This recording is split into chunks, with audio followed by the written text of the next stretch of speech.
The first time Dr. Mireya Sloane touched Cassian Virelli's weak spot, three armed men reached beneath their jackets, and the most feared Mafia boss in the city forgot how to breathe. Mireya noticed neither reaction.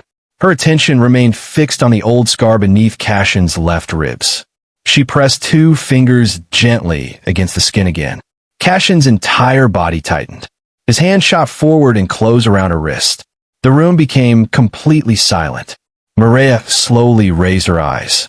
Cassian Virelli was 36 years old, controlled a criminal empire that stretched through half the city, and had survived enough attempts on his life that people had stopped counting. Powerful businessmen lowered their voices when they mentioned him. Politicians denied knowing him. Men who had spent their entire lives around violence avoided looking him directly in the eyes. Yet Mireya stared at him with irritation. "You're hurting my wrist." Cassian released her. She immediately touched the same area again. This time, one of his guards stepped forward. "Doctor." Mireya glanced over her shoulder. "Yes." The guard stopped. Perhaps it was the complete absence of fear in her voice. Perhaps nobody knew how to explain that repeatedly touching Cassian Virelli after he had physically stopped you once was not considered a wise career decision. Cassian looked toward the men surrounding his hospital bed. Out. His security chief, Torin Voss, frowned. "Cassian." "Everyone." Torin hesitated before leading the guards outside. The door closed. Mireya returned her attention to her patient. "Does anyone else know about this?" Cassian's expression changed. "About what?" "That." She touched the area again. His jaw tightened. "You should stop doing that. And you should answer my question." A dangerous stillness entered his eyes. Mireya had seen men like him before. Not mafia bosses. Men who believed intimidation could replace conversation. Usually, she found them exhausting. "You collapsed during a meeting," she continued. "Your blood pressure dropped significantly. You have an old surgical scar, abnormal sensitivity around the area, and something underneath doesn't feel right. My physicians examined it. Then your physicians missed something." Cassian stared at her. "You've known me for 12 minutes.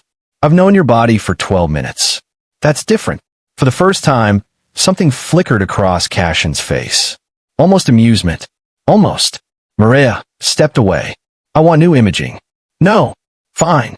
That answer clearly surprised him.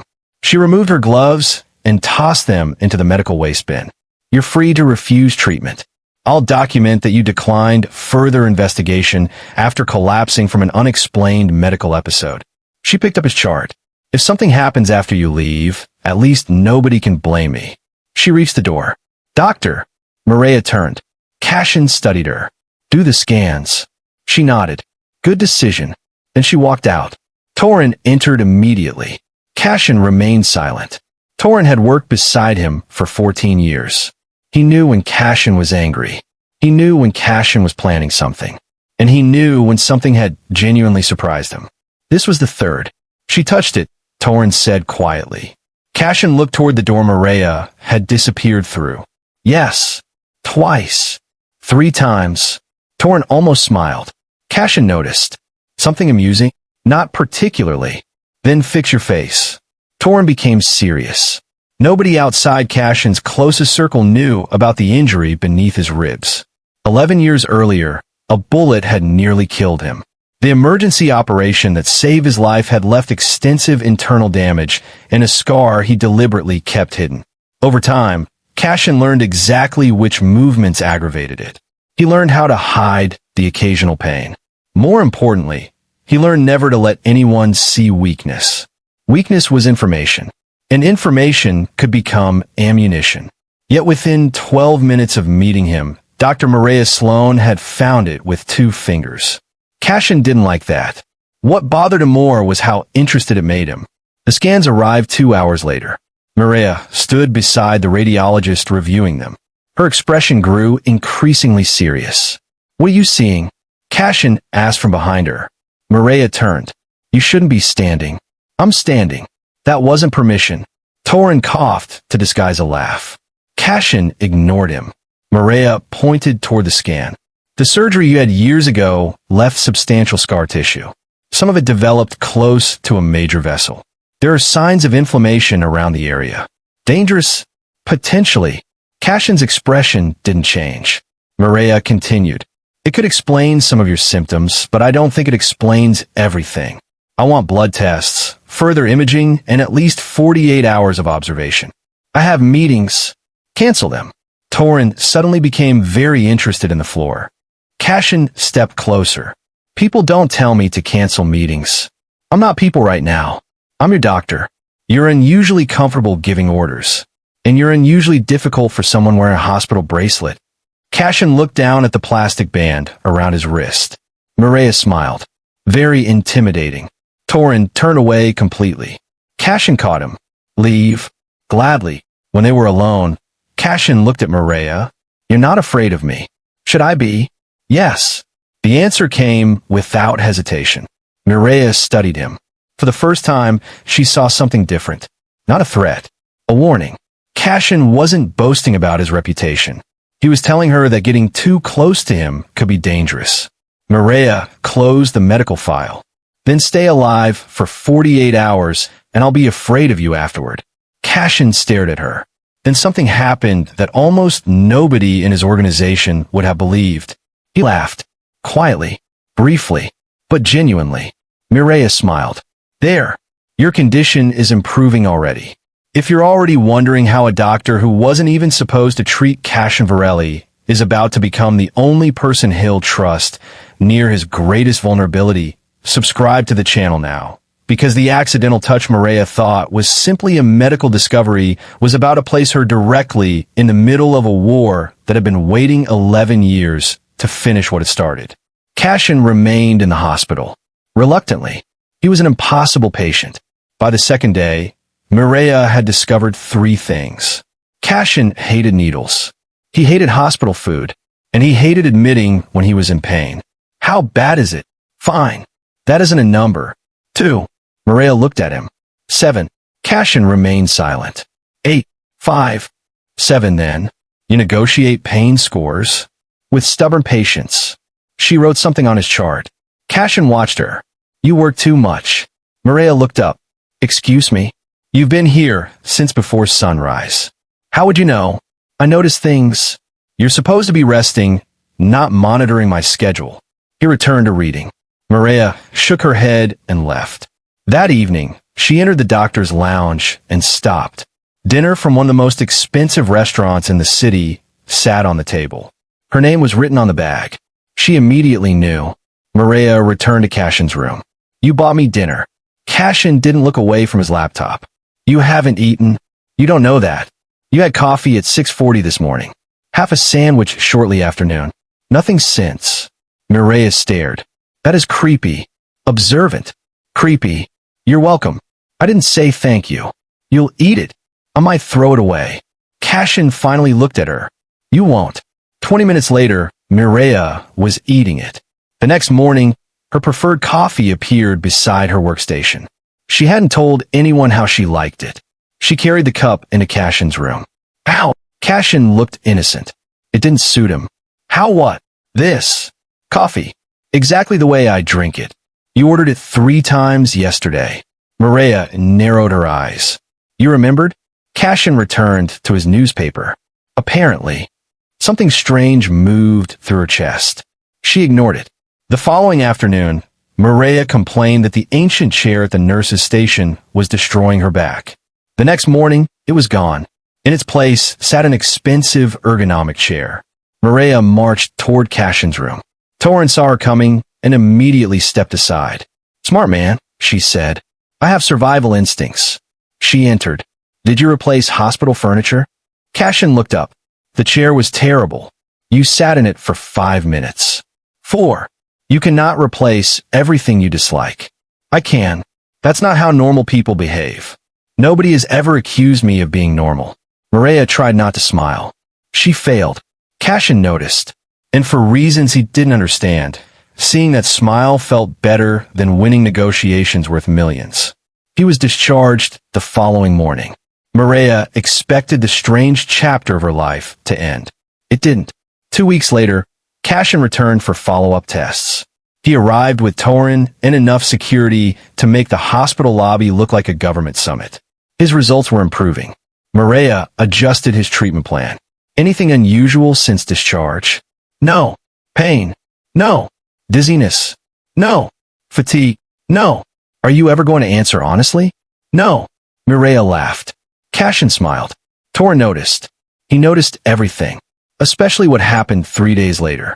Cassian appeared at the hospital again. Mireya checked her computer. You don't have an appointment. I know. Then why are you here? I was nearby. Your house is on the other side of the city. Traffic was favorable. Mireya folded her arms. Cassian. He stared at her. She stared back. Torin looked between them. Eventually Cassian said, I wanted to check something. What? My doctor. Mireya's expression softened before she could stop it. You're checking on me? No. You just said. I was checking whether you were working. Why? You work too much. You drove across the city to tell me that. Cassian didn't answer. Mireya smiled. You're becoming strange. I was strange before meeting you. That may be true. Their relationship changed gradually after that. Cassian began visiting without pretending he needed medical attention. Sometimes they drank coffee in her office. Sometimes Mireya joined him downstairs during her break. He never discussed the details of his criminal world. She never asked, but she learned pieces of the man underneath it. Cassian's father had died when he was 21. By 25, Cassian had inherited enemies he hadn't created. The injury beneath his ribs came during the bloodiest year of his life. Who shot you? Mireya asked one evening. They stood on a quiet hospital balcony overlooking the city. Cassian's expression darkened. Someone who knew exactly where I'd be. Someone close. Yes. Did you find them? No. That surprised her. You don't know who betrayed you? I found the shooter. Not the person who paid him. 11 years. Cassian had spent 11 years wondering which person close enough to know his movements had tried to have him killed. That's why you don't trust anyone. Cassian looked toward her. I trust Torin. One person. 1.5. Mireya smiled. Who's the half? He looked directly at her. You. Her smile faded. The air between them changed. Mireya looked away first. You barely know me. I know enough. No. You know that I annoy you and force you to attend appointments. And you touch dangerous things without permission. Mireya laughed. That was a medical examination. 3 times. You counted. I remember. Something in his voice made her suddenly aware of how close they were standing. Mireya stepped toward the railing. You're impossible. I've heard. A week later, Cassian discovered that Mireya's car had broken down twice in 1 month. The following morning, a brand new luxury SUV waited outside the hospital. Mireya stared at it. Torin stood beside the vehicle holding the keys. No. Torin sighed. Please don't make me take it back. Take it back. He predicted you'd say that. Good. Then he should have saved himself the trouble. He also predicted you'd threaten to call him. Mireya pulled out her phone. Torin handed her the keys. He said you'd do that next. Mireya drove directly to Cassian's estate. The gates opened before she arrived. He was waiting outside. She climbed out. You bought me a car? Your old one is unsafe. It is temperamental. It stopped on the highway. How do you know that? Cassian remained silent. Mireya pointed at him. Stop having people watch me. They're protecting you. From what? His expression changed. The answer didn't come, and that frightened her more than anything he could have said. Cassian, take the vehicle. Why? Because I need to know you get home safely. From what? He stepped closer. Me? Mireya frowned. Cassian continued. Being close to me creates enemies you never asked for. Then tell me what's happening. For several seconds, he said nothing. Finally, someone accessed my hospital records. Mireya's stomach tightened. When? Yesterday. Which records? Only the files connected to the injury. Her face changed. My notes. Yes. Those notes contained detailed observations about the scar, including the exact location of the weakness Mireya had accidentally discovered. Who accessed them? We don't know. Cassian's phone rang. Torin. He answered. Talk. Cassian listened. His expression became colder with every passing second. When? Another pause. Don't touch anything. I'm coming.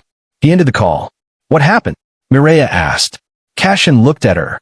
The person who accessed those files didn't just read them. What did they do? They downloaded your personnel information too. Mireya stopped breathing for a moment. My address? Yes. Phone number? Yes. Cassian stepped closer. From now on, Torin puts people outside your apartment. No, that wasn't a request. Then my answer is still no. Mireya, I will not have armed men following me everywhere. Cassian's voice lowered. Someone searching for the only weakness in my body also searched for you. That silenced her. This stopped being about privacy the moment they learned your name. Within hours, 2 men were assigned outside Mireya's apartment. Another followed her car. She hated every second of it. But 3 nights later, she understood why Cassian had insisted. At 2:17 in the morning, her phone rang. Torin.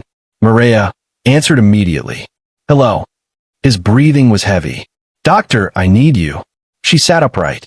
What happened? Cassian collapsed. Her heart slammed against her chest. Call an ambulance. Already done. What symptoms? He couldn't breathe properly. Then he went down. Where are you? The estate. I'm coming. Mireya dressed and drove through nearly empty streets. When she reached Cassian's estate, the gates were already open. Torin met her outside. For the first time since she'd known him, the security chief looked genuinely frightened. He was fined 20 minutes earlier. Where is he? Upstairs. Mireya rushed into Cassian's bedroom. A private physician was already examining him. Cassian was unconscious. His skin looked pale. His pulse was weak. What happened before he collapsed? Mireya demanded. He had dinner, Torin said. Then a meeting, medication. Nothing new. Alcohol. 1 drink. Anyone else sick? No. Mireya moved toward Cassian. Then she saw it. A faint discoloration near the old scar.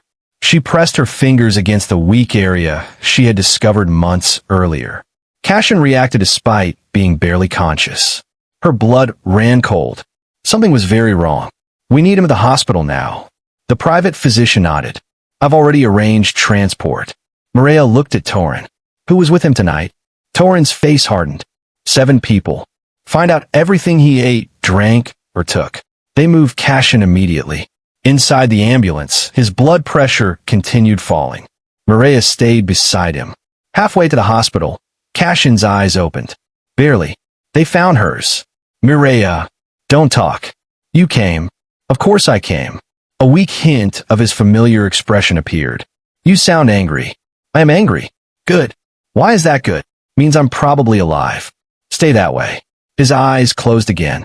Cassian. No response. Cassian. The monitor changed. Mireya's attention snapped toward it. Something was happening. Move faster. The ambulance accelerated. At the hospital, a surgical team was waiting. New imaging confirmed Mireya's fear. A dangerous complication had developed around the old injury, and there were signs suggesting it hadn't happened naturally. Someone might have deliberately triggered the medical weakness revealed in the stolen records. Cassian needed emergency treatment. Mireya stood outside as the team prepared him. Torin approached. Weren't you telling me? She asked. Torin remained silent. Torin. He looked toward the operating room.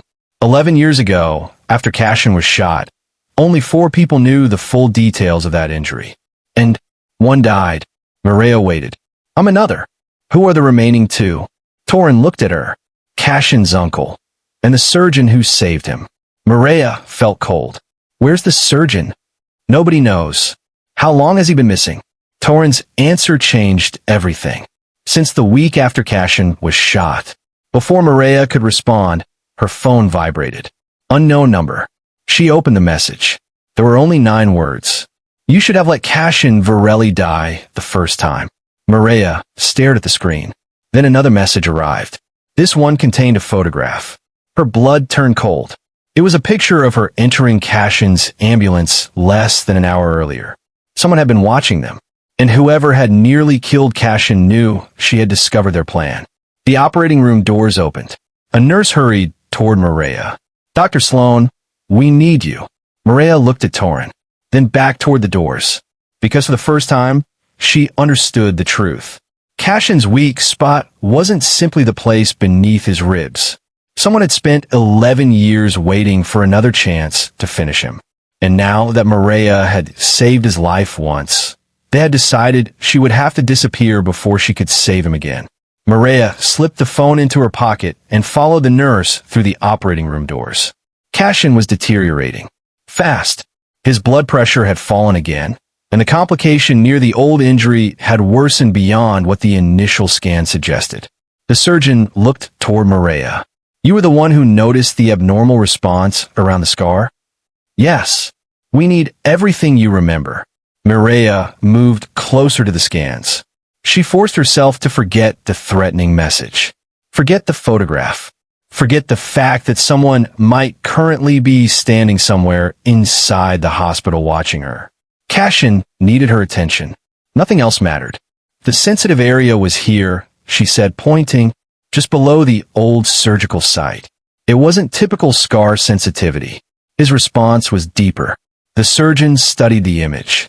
"What are you thinking? That we're looking at the obvious problem?" The surgeon turned toward her. Mireya stared harder at the scans. Something had bothered her from the beginning.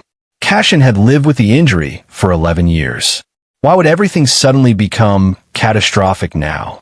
Someone obtaining his records explained how an attacker might know where he was vulnerable, but not how they had triggered it. Unless... Mireya's eyes narrowed. What medication was he given after his last appointment? A nurse checked. Anti-inflammatory treatment. Nothing unusual. Anything prescribed privately? "We don't have access to that." Mireya turned immediately. "Get Torin." Minutes later, Torin entered the consultation area. "Has Cassian taken anything new recently?" "No." "Supplements?" "Not that I know." "Pain medication?" Torin hesitated. Mireya saw it instantly. "What?" "His uncle gave him something." Her heart sank. "When?" "Earlier tonight." "What was it?" "He said it was an herbal pain remedy from an old family physician." Cassian almost refused it. "Almost. He took one dose." Mireya's voice sharpened. "Where is it?" Torin was already reaching for his phone. "His room." "Get here now." A security team rushed back to the estate. 20 minutes later, a sealed container reached the hospital. Laboratory testing began immediately. While they waited, Mireya stood beside Cassian's bed. His face looked strangely peaceful for a man surrounded by machines. She hated it. Cassian was supposed to be difficult, demanding, sarcastic. He was supposed to complain about hospital food and pretend pain didn't exist. Not lie there while people whispered around him. Mireya took his hand. "You said you trusted 1.5 people." No response. "Well, your half person is giving you an order." Her voice softened. "You're not dying tonight." Cassian's fingers moved faintly against hers. Mireya froze. "Cassian." His eyes didn't open, but his fingers tightened slightly. "Enough." Mireya leaned closer. "Good. Keep fighting." The laboratory report arrived soon afterward.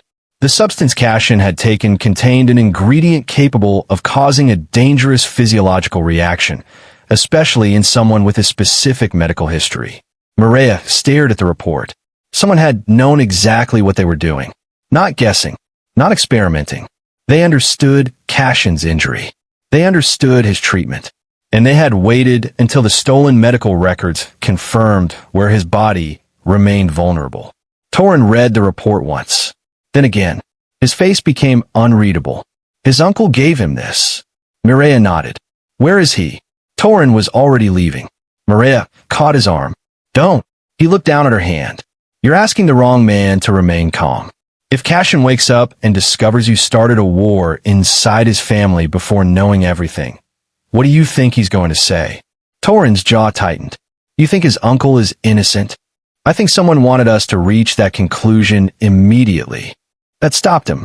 Mireya continued. "Who knew his uncle gave him the remedy?" "Several people." "Who prepared it?" Torin paused. "I don't know." "Then find out." The investigation shifted. Cassian's uncle, Roderick Virelli, was brought to the hospital under guard. He arrived furious. Torin nearly crossed the room toward him. Mireya stepped between them. Roderick stared at her. "So you're the doctor, and you're the man who gave Cassian the medication." "It was a medication." "Where did you get it?" "From Dr. Emil Sarvek." The name meant nothing to Mireya, but Torin went completely still. Roderick noticed. What? Torrance spoke quietly. Say that name again. Emil Sarvek. Torrance's face lost color. Mireya looked between them. Who is he? Torrance answered. The surgeon. The room became silent. The one who disappeared 11 years ago. Mireya asked. Yes. Roderick looked confused. He didn't disappear. He's been living abroad. Torrance stepped closer. How long have you been speaking to him? Months.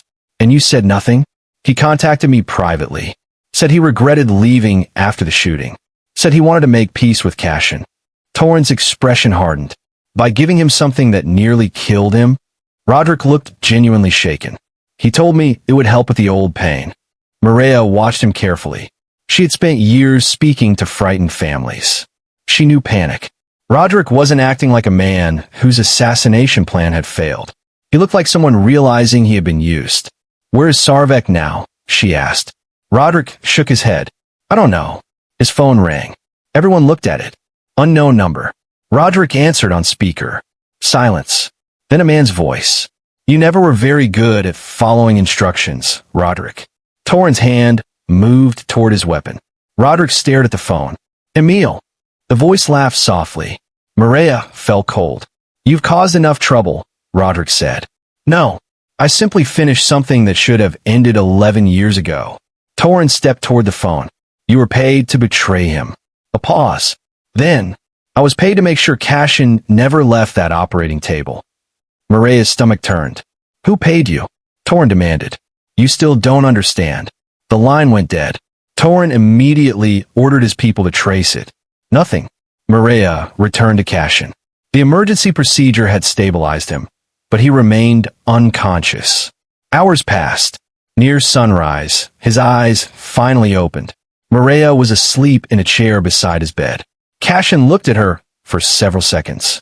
Then, toward Torrance. What happened? Torrance stood. Someone tried to kill you.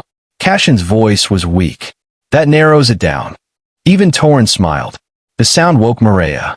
She opened her eyes, saw Cassian awake, then stood so quickly the chair nearly fell. You're awake.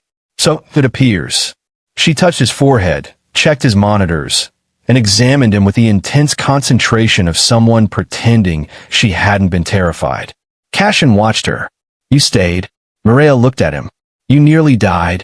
And I wasn't finished being annoyed with you. A weak smile appeared. Then Mireya's expression changed. There's something you need to know. They told him everything. The stolen records. The medication. Roderick. Emil Sarvek. The phone call. Cassian listened without interrupting. When they finished, his eyes became frighteningly calm. Where's my uncle? Downstairs, Torrance said. Bring him. Roderick entered minutes later. Cassian looked at him. You trusted Sarvek. Roderick lowered his head. Yes. Why? Because he knew things nobody else knew. Things about the night you were shot. Cassian's gaze sharpened. What things? Roderick hesitated. He told me your father ordered the hit. Silence. Cassian's face changed. Torrance stepped forward. That's impossible. Roderick continued. He claimed your father wanted you removed before you could take control of the family. Cassian stared at him. My father was already dead when I was shot. I know. Then why would you believe him? Because he said the order had been arranged before your father's death. For the first time, Mireya saw genuine uncertainty in Cassian. Not fear. Something worse. The possibility that everything he believed about his past might be wrong. Mireya stepped closer. Cassian. He looked at her. Don't let a dying man's secret control what happens next. Roderick frowned. Dying? Torrance's phone rang. He answered. Listened. Then looked at Cassian. We found Sarvek. Where? An abandoned private clinic outside the city. Cassian began pushing himself upright.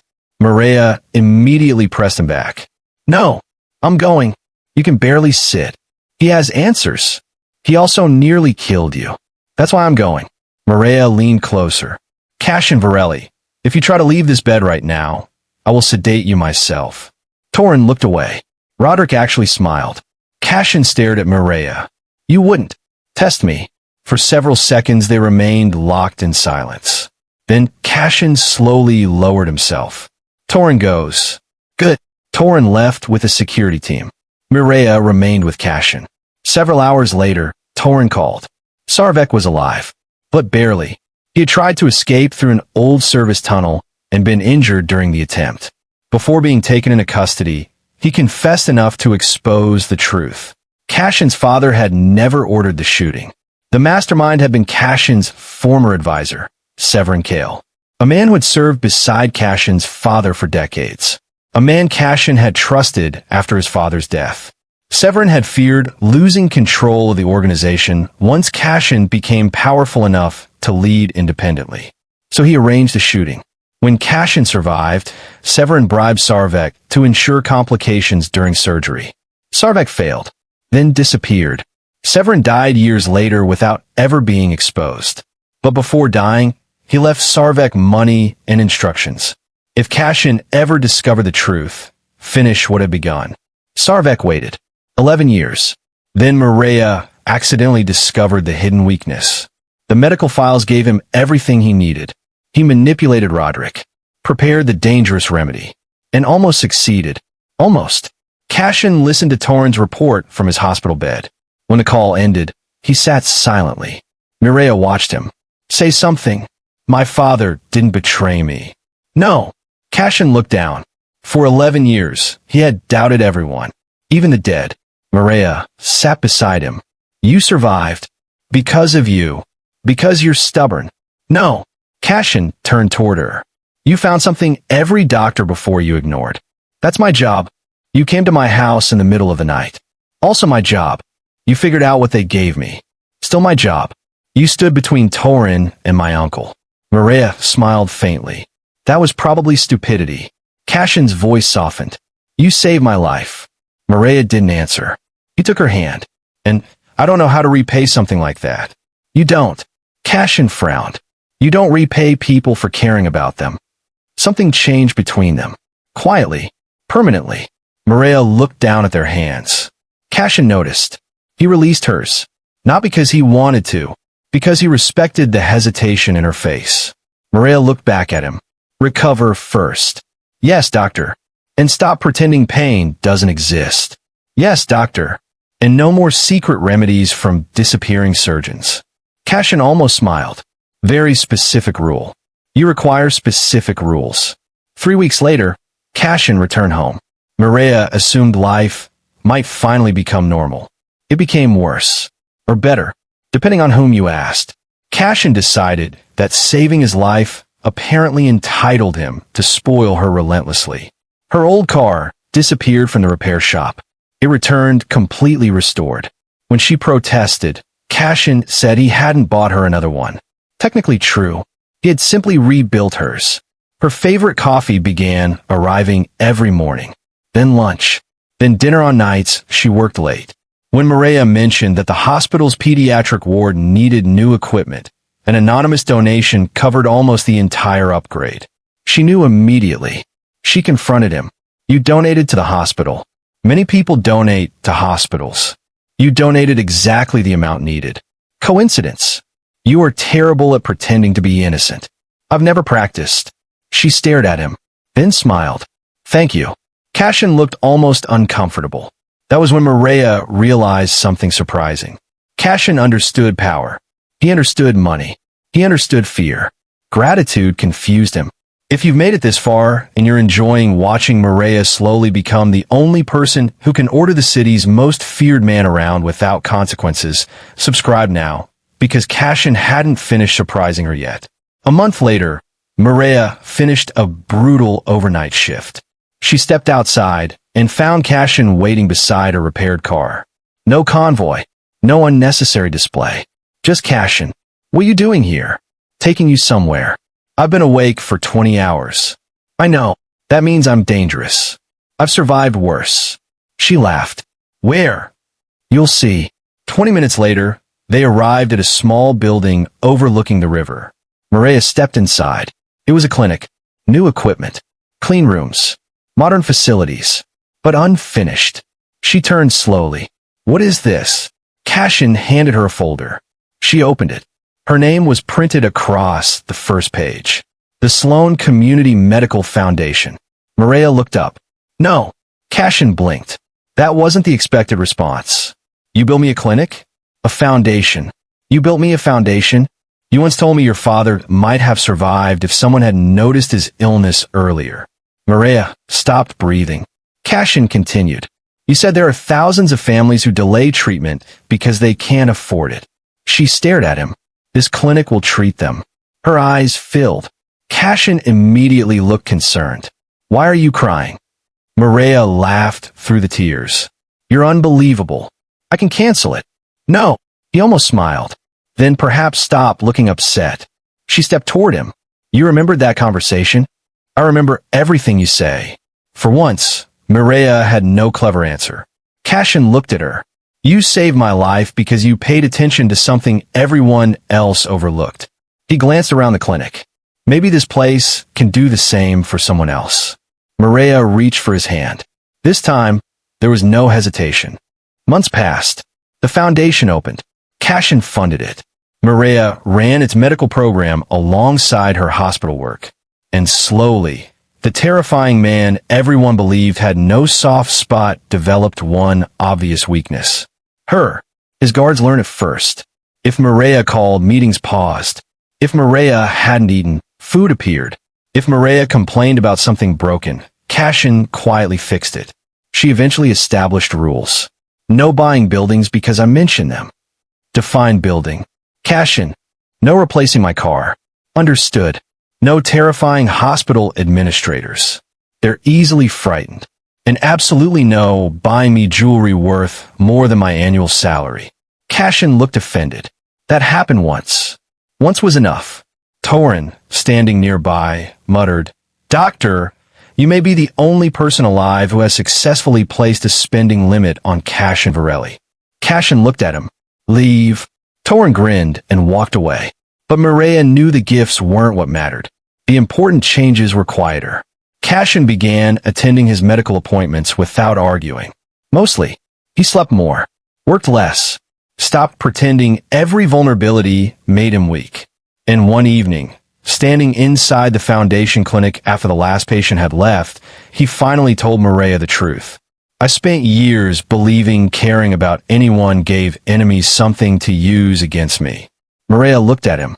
And now, I think having something worth protecting might be the reason you survive. Mireya smiled. That sounds suspiciously healthy. Don't ruin it. She laughed. Cassian reached for her hand. Do you know what Torin calls you? I'm afraid to ask. My weak spot. Mireya laughed harder. That's ridiculous. Apparently, everyone knows. Maybe because you keep buying hospitals. One foundation. Still excessive. Cassian moved closer. I disagree. Mireya studied him. The man before her was still dangerous. Still powerful. Still feared. She had never tried to change that part of him. She had simply discovered another part existed. The part capable of remembering how she took her coffee. The part that noticed when she was tired. The part that listened when she spoke. The part that trusted her enough to stop hiding every scar. Mireya touched the old injury beneath his ribs lightly. Cassian raised an eyebrow. You're doing that intentionally now. Medical follow-up. Without gloves. Very advanced technique. He smiled. That rare smile almost nobody else ever saw. Mireya looked at him. Still hurt. Sometimes. Good. Cassian frowned. Good. Means you're finally telling the truth. He laughed. Outside, the city continued moving beneath the night sky. Enemies still existed. Danger hadn't disappeared. Cassian's world would never become perfectly safe. But something fundamental had changed. Years earlier, he believed survival meant having no weakness. Then Dr. Mireya Sloane accidentally touched the one place he had spent 11 years protecting. She discovered the secret his enemies eventually tried to use against him. And when they did, she became the reason their plan failed. The doctor who found his weakness became the woman he trusted with it. And Cassian Virelli, a man who had spent his entire life making sure nobody could take anything from him, discovered that giving someone his trust didn't make him weaker. It gave him something worth surviving for. And yes, he still spoiled her. Terribly. The coffee continued. The meals continued. The repaired car mysteriously received upgrades Mireya absolutely had not approved. And when the foundation needed a second clinic 18 months later, Mireya discovered Cassian had already purchased the building. She stormed into his office holding the paperwork. "We had a rule." Cassian looked up calmly. "No buying buildings because you mentioned them. You bought a building. You didn't mention this one." Mireya stared at him. Torin burst out laughing from the doorway. Cassian looked toward him. "Why are you still here?" "Because this is better than television." Mireya tried to stay angry. She couldn't. She laughed. And eventually Cassian did too. "So tell me in the comments, what was your favorite moment?" The instant Mireya accidentally discovered Cassian's hidden weakness, the moment she figured out how someone was trying to kill him, or when Cassian surprised her with the medical foundation. If you enjoyed Mireya and Cassian's story, subscribe to the channel for more powerful Mafia stories. Tap like so more people can discover this one, and share it with someone who loves stories where the strongest person in the room discovers that trust can be more powerful than fear. And remember this. Sometimes the weakness we hide from everyone becomes the exact place where the right person saves us.